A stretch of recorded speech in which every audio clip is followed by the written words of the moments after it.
பிறனை அவமதிக்கிறவன் பாவம் செய்கிறான் அப்படின்ட்டு. அவமதிக்கிறது அப்படின்றது மதிப்பிற்கு எதிரானது அவமதிப்பு. அப்போ ஒருத்தங்களுக்கு மதிப்பு கொடுக்கணும் அப்படின்னா இப்படிதான் கொடுக்கணும் அப்படின்றது இருக்குது. இன்னைக்கு நம்ம வீட்டுல வந்து ஒரு 4 சேர் இருக்குது.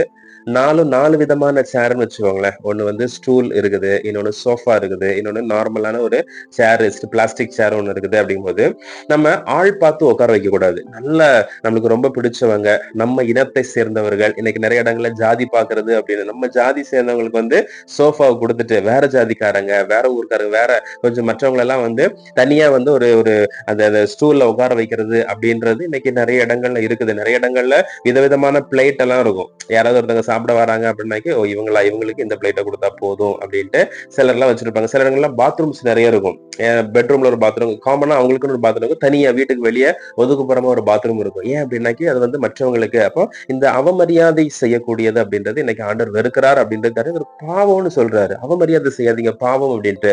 இயேசு கிறிஸ்து வந்து ஆண்டவர் இஸ்ரேல் மக்கள் எல்லாம் கூட்டிட்டு வந்து கானானுக்கு கொண்டு வரும்போது அவனுக்கு வந்து உடன்படிக்கை ஒரு ஒரு சில வார்த்தைகளை சொல்ற இதெல்லாம் நீங்க கீழ்ப்படியணும் அப்படின்ட்டு. அதுல ஒரு விஷயம் தான் அந்நியனை ஒடுக்காயாக அப்படின்ட்டு. அப்ப அந்நிய தேசத்துல வரக்கூடியவன் வந்து அவனை அவமதிக்காத, அவனை ஒடுக்கி அவனை வந்து கீழ்த்தரமா நடத்தாத அப்படின்ட்டு. இன்னைக்கு நம்ம செய்யறோமே. இன்னைக்கு வந்து ஹிந்திக்காரங்க எல்லாம் இங்க தமிழ்நாட்டுல வந்து வேலை பார்த்துட்டு இருக்காங்க அப்படிங்கும்போது அவங்க வந்து ரொம்ப இன்சல்ட் பண்றோம். நிறைய இடங்கள்ல அடிக்கிறாங்க, நிறைய இடங்கள்ல இன்சல்ட் பண்றாங்க, அசிங்கமா பேசுறாங்க, தரைக்குறவா பேசுறாங்க.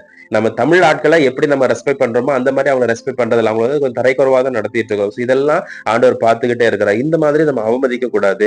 நம்மளுடைய பிள்ளைங்களுக்கு என்ன மரியாதை கொடுக்கிறோமோ, நம்ம குடும்பக்காரங்களுக்கு, நம்மை சார்ந்தவர்களுக்கு, நம்ம நேசிக்கக்கூடியவங்களுக்கு என்ன மரியாதை கொடுக்கிறோமோ அதுதான் நம்ம மற்றவங்களுக்கும் கொடுக்கணும். அவனுக்கு அதெல்லாம் கொடுக்க முடியாது, அவனுக்கு அவ்வளவுதான், இவனுக்கு இவ்வளவுதான் பண்ண முடியும் அப்படின்ட்டு நீங்க யார் யார மரியாதை குறைவா நடத்துறீங்களோ ஆண்டவர் பார்த்துட்டு இருக்கிறார். ஆண்டவருக்கு இதெல்லாம் தெரியாம இல்ல, நம்ம தெரியாம பண்ணிட்டோம் அப்படின்லாம் ஆண்டவர் நினைக்கிறது கிடையாது. ஆண்டவருக்கு தெரியும், அக்யூரேட்டா தெரியும். உங்களுடைய இருதயத்தின் நினைவுகளை அவர் அறிஞ்சிருக்கு. அப்படி இருக்கும்போது நம்ம யார் யார அவமரியாதையா நடத்தணும் அப்படின்ட்டு மனசுல நினைச்சா கூட ஆண்டவருக்கு தெரியும். அப்ப யாரும் இன்னைக்கு அவமரியாதையை நடத்தக்கூடாது அப்படின்ட்டு வேதம் சொல்லுது. அது வந்து நடத்தக்கூடாதுன்னு சொல்றதையும் தாண்டி அது ஒரு பாவம்னு சொல்லுது. சோ இன்னைக்கு நான் வந்து பாவமே பண்ணல அப்படின்னு சொல்லி நம்ம வந்து ஒரு சிலரை வந்து கொஞ்சம் கனம் குறைவா நடத்தும் போது, இன்னைக்கு இந்த ஃபங்க்ஷன் வீட்ல எல்லாம் நிறைய நடக்கும். ஒரு 4 பேரை ஒரே டைம்ல 4 விருந்தாக்களை கூப்பிட்டு வந்துட்டோம் அப்படின்னா இவங்க கூட கொஞ்ச நேரம் பேசினாக்கி அவங்களுக்கு கொஞ்சம் அவமரியாதை பண்ற மாதிரி இருக்கும், அவங்க கூட பேசினாக்கி இவங்களுக்கு அவமரியாதை பண்ற மாதிரி இருக்கும். அப்போ என்ன பண்ணணும் அப்படின்னாக்கி யாரையும் கூப்பிட வேண்டாம், ஒருத்தர் மட்டும் அட் டைம் ஒருத்தர் மட்டும் கூப்பிட்டு அவங்க கூட போயிட்டு பேசி அனுப்பிடலாமே. அது வந்து அவமரியாதை பண்ற மாதிரி கூட இருக்காது.